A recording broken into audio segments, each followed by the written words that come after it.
आज चैत्र शुक्ल चतुर्दशी है। आज सांख्य दर्शन व्रत रखते हैं।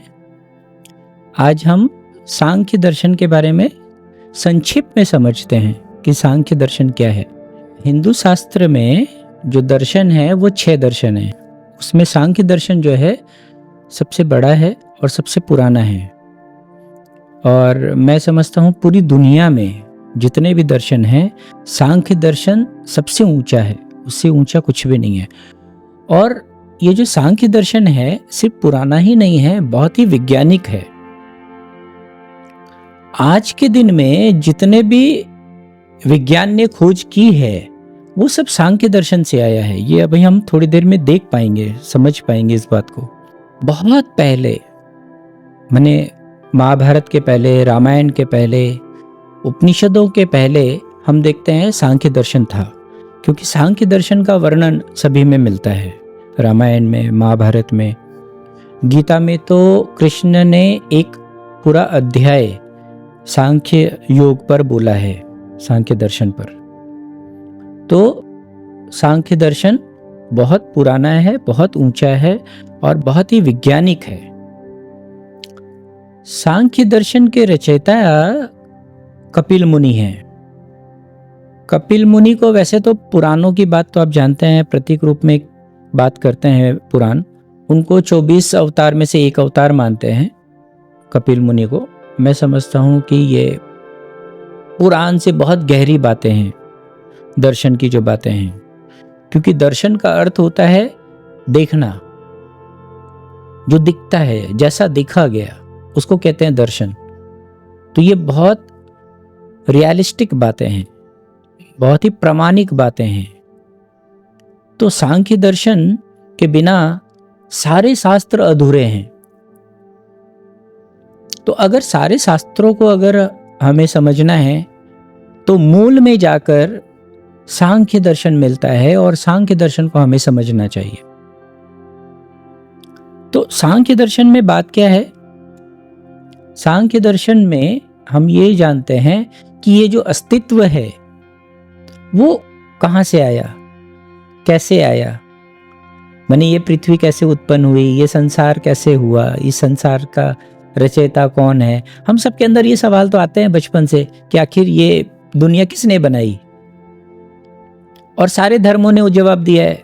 कोई कहता है गॉड ने बनाया, कोई कहता है ब्रह्मा विष्णु महेश ने बनाया, कोई कहता है। और अब इसमें देखिए बड़े वैज्ञानिक ढंग से आपको इसका उत्तर मिलेगा, जिसको आज विज्ञान मानते हैं। जो नई खोजें हुई हैं वो सारी खोजें आप देखेंगे सांख्य दर्शन से ही आई हैं। तो सांख्य दर्शन की बात करते हैं तो सबसे पहली बात सांख्य दर्शन की यह है कि ये दुनिया किसी ने नहीं बनाई है।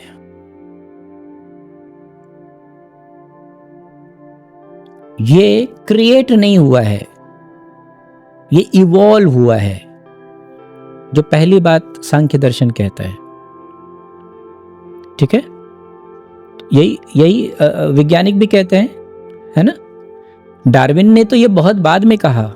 थ्योरी ऑफ इवोल्यूशन जो उन्होंने दिया वो तो बहुत बाद में दिया। सांख्य दर्शन हजारों साल पहले इस बात को कह चुके हैं। सांख्य दर्शन क्या कहता है? जो ब्रह्मांड है, जो अस्तित्व है, वो किसी ने नहीं बनाया, वो इवॉल्व हुआ है, ठीक है। अब कैसे इवॉल्व हुआ? तो उन्होंने बताया कि 2 स्वतंत्र इकाई हैं। The existence consist of 2 independent realities. क्या क्या है? प्रकृति और पुरुष। प्रकृति, अब इस शब्द को समझें आप। प्रकृति, अगर आप इस भाषा का प्रयोग करें कि इस दुनिया को ईश्वर ने बनाया है, गॉड ने बनाया है, अल्लाह ने बनाया है, तो ये तो फिर सृष्टि हो गई, है ना, क्रिएशन हो गया ना। पर ये तो क्रिएशन की बात नहीं कर रहे हैं, ये तो इवोल्यूशन की बात कर रहे हैं। तो सृष्टि नहीं, इन्होंने जिस शब्द का प्रयोग किया वो क्या है? प्रकृति। प्रकृति यानी कृति के पहले जो था, प्रकृति, सृष्टि नहीं। ठीक, तो क्या कहते हैं वो? प्रकृति और पुरुष, इन दो चीजों से बना है। अब इसको समझें आप। प्रकृति, प्रकृति क्या है? प्रकृति वो कहते हैं त्रिगुणा है, कुछ है प्रकृति। जब विज्ञान अस्तित्व की खोज में निकलता है तो जो अंत में पाता है वो क्या पाता है? एटम, है ना? तो पहले जो वैज्ञानिक थे, जो कुछ 100 साल पहले तक वैज्ञानिक यही कहते थे, everything is made up of matter.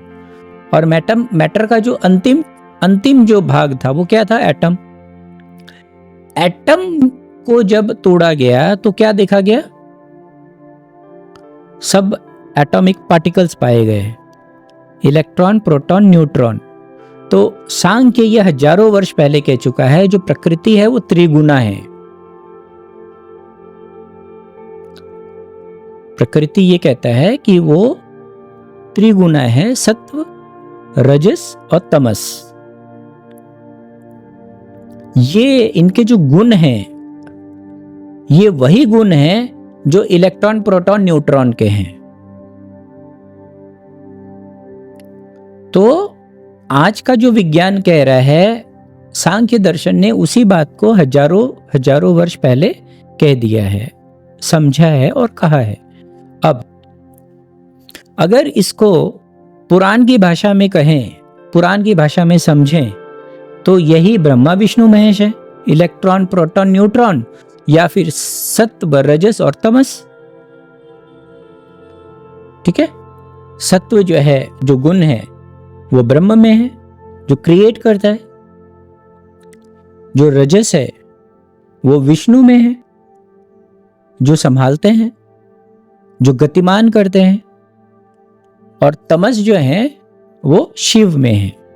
तो ब्रह्मा विष्णु महेश के नाम से हमने सत्व, रजस, तमस को एक अलग ढंग से कहा, जिसको विज्ञान इलेक्ट्रॉन, प्रोटॉन, न्यूट्रॉन के नाम से जानता है। तो ये पहली बात कि संसार कैसे बना? प्रकृति से। प्रकृति क्या है? त्रिगुणा है। प्रकृति में जब ये तीन गुण समभाव में रहते हैं तो उसमें कोई बदलाव नहीं आता। जब समभाव में रहते हैं तो जब तक प्रकृति में इलेक्ट्रॉन, प्रोटॉन, न्यूट्रॉन या फिर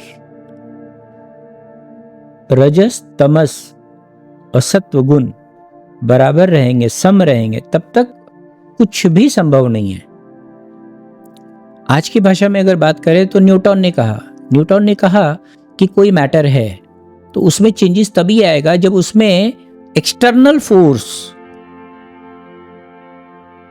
अगर हम यूज करेंगे, तभी उस मैटर में कोई चेंजेस आ सकता है ना? तो ये बात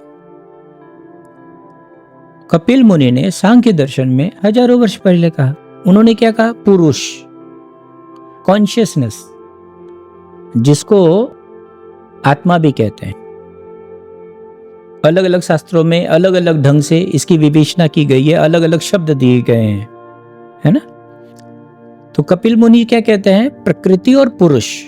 तो प्रकृति त्रिगुण है और इस त्रिगुण से अगर किसी बात का क्रिएशन होना है, अगर मैनिफेस्टेशन होना है कुछ, तो उसके लिए क्या जरूरी है? पुरुष का। अगर पुरुष नहीं हो तो कुछ भी संभव नहीं है। तो शक्ति जो है प्रकृति में नहीं है। हालांकि हर शक्ति का स्रोत प्रकृति ही है, लेकिन उसको शक्ति कहां से मिलती है? पुरुष से। यानी पुरुष जब देखता है, पुरुष जब उसके संपर्क में आता है, तब प्रकृति जो है सक्रिय होती है। और सक्रिय होने से क्या होता है? उसके जो तीन गुण हैं वो ओवरलैप करते हैं, वो अपना वर्चस्व दिखाना चाहते हैं। तो उसमें संभाव से असंभाव आता है और विकृति पैदा होती है। तो इस तरीके से जो अस्तित्व का निर्माण है वो शुरू होता है। तो प्रकृति को जब पुरुष देखता है और उसमें जब विकृति पैदा होनी शुरू होती है, तब सृष्टि का निर्माण होना शुरू होता है। किससे होता है? प्रकृति से होता है। लेकिन अब ये कैसे होता है? प्रकृति जब तक संभाव में है तब तक एक है। प्रकृति जैसे पृथ्वी का मैटर, ठीक है, वो अगर आप ले लें और अगर आप चांद पे चले जाएं, चांद का अगर मैटर लें, या मार्स पे चले जाएं, उसका अगर मैटर ले लें, या ब्रह्मांड में कहीं भी चले जाएं, तो आपको क्या दिखेगा? प्रकृति एक जैसे दिखेगी। तो प्रकृति एक है। प्रकृति त्रिगुणा है लेकिन एक है संभाव में। तो क्रिएशन कैसे होगा? क्रिएशन होता है पुरुष के संपर्क में आने से। पुरुष की जब नजर पड़ती है तो पुरुष यानी कॉन्शियसनेस यानी चेतना, तो चेतना जब प्रकृति को देखता है तब उसमें विकृति पैदा होती है, यानी मैनिफेस्टेशंस शुरू होते हैं अलग अलग ढंग से, क्योंकि अलग अलग जो उसके गुण हैं वो ओवरलैप करना शुरू करते हैं। प्रकृति एक है और पुरुष अनंत है। पुरुष अनंत है। पुरुष की जो इकाई है वो सब में अलग है। यानी जैसे मान लो मैं पुरुष हूं, तो मैं आपके अंदर कुछ भी नहीं दे सकता, ट्रांसफर भी नहीं कर सकता। यानी मेरा ज्ञान आपका ज्ञान नहीं हो सकता है, मेरी बात आपकी बात नहीं हो सकती है। लेकिन मैटर यानी प्रकृति वो तो सब में सेम है। तो प्रकृति एक है, पुरुष अनंत है, अनंत। अब हम समझते हैं कि ये जो अस्तित्व का निर्माण कैसे शुरू हुआ। तो सांख्य दर्शन ये कहता है 25 तत्व हैं, यानी 25 प्रिंसिपल्स। ये 25 तत्व हैं। तो 25 तत्व में तो दो को हमने समझ लिया कि क्या क्या है। एक तो है प्रकृति और दूसरा है पुरुष। जब प्रकृति पुरुष के सानिध्य में आता है तो उसमें विकृति पैदा होती है। यानी विकृति मतलब अफेक्ट। ये जो दुनिया है कॉज एंड इफेक्ट से बना है ना। साइंस कहता है ना कि अगर कोई चीज हुई है, अगर कहीं धुआं है इसका मतलब है कहीं आग जली होगी, तो कॉज एंड इफेक्ट है। अगर पानी है तो हाइड्रोजन और ऑक्सीजन मिला है, तो वो कॉज हुआ है, तब जाके ये इफेक्ट आया है। तो कॉज एंड इफेक्ट की बात है। उसी तरीके से सांख्य दर्शन में भी बात है। तो ये विकृति आती है। तो जब पुरुष प्रकृति के सानिध्य में आता है तो विकृति प्रकृति में आनी शुरू हो जाती है। तो विकृति क्या क्या है? उसमें 16 विकृतियां हैं। 16 विकृतियां हैं। वो क्या क्या है हम सब जानते हैं। 5 ज्ञानेंद्रियां, 5 कर्मेंद्रियां और 5 महाभूत, है ना। तो और एक मन, तो ये मिला के होते हैं 16। तो ये 16 विकृतियां प्रकृति में पैदा होती हैं। अब ये कैसे होती है, किस कारण से होती हैं, ये भी समझना जरूरी है। तो वो कारण कौन पैदा करता है? वो पुरुष पैदा करता है। और कारण क्या है? 7 कारण बताए हैं उन्होंने। तो 5 तो तन्मंत्र हैं, यानी शब्द, स्पर्श, रूप, रस और गंध। ये जो कारण है, इन कारणों के वजह से विकृति पैदा होती है। और ये कारण कैसे पैदा होते हैं? महत से, यानी इंटेलेक्ट से, जिसको कॉस्मिक इंटेलेक्ट भी कहते हैं। ठीक है। तो कॉस्मिक इंटेलेक्ट, और एक बात है जो अस्मिता को जन्म देता है, उसको कहते हैं ईगो, अहंकार को जन्म देता है। पहले तो अस्मिता आएगी। अगर कुछ भी क्रिएशन होगा तो उसके अंदर सबसे पहली बात क्या आएगी? मैं हूं। मैं हूं का मतलब हुआ ईगो, मेरा अस्तित्व है। तो ये 7 चीजें हैं जो विकृति को अफेक्ट देते हैं, कारण बनते हैं। कारण किसकी वजह से बनते हैं? ये 5 तन्मंत्र और इंटेलेक्ट यानी बुद्धि और अहंकार। तो ये पुरुष जो है वो कारण बनते हैं प्रकृति में विकृति पैदा करने के लिए। इस तरीके से ये पूरे अस्तित्व का निर्माण होता है। तो हमने क्या देखा? 25 तत्व हैं, 2 पहले प्रकृति, फिर पुरुष, फिर 16 जो है विकृतियां हैं और 7 जो है कारण है उसके। तो इस तरीके से अगर हम देखें तो इसके बाहर कुछ नहीं है। आप चाहे कोई भी ग्रंथ पढ़ लें, कोई भी शास्त्र पढ़ लें, या कोई भी विज्ञान के थीसिस पेपर्स या जो भी हैं उनके शोध कुछ भी पढ़ लें, आप देखेंगे सब कुछ इस 25 तत्व के अंदर ही है। तो इस तरीके से सृष्टि का निर्माण हुआ और ये बात हमें पता चलती है सांख्य दर्शन से। अब आखिरी बात बताऊं, सांख्य दर्शन ये कहता है कि इस बात का बोध हो जाना ही संबोधि है, केवल्य ध्यान है। किस बात का बोध हो जाना? कि अस्तित्व 2 इंडिपेंडेंट रियलिटी से बना है, 2 स्वतंत्र इकाइयों से बना है। क्या क्या? प्रकृति और पुरुष।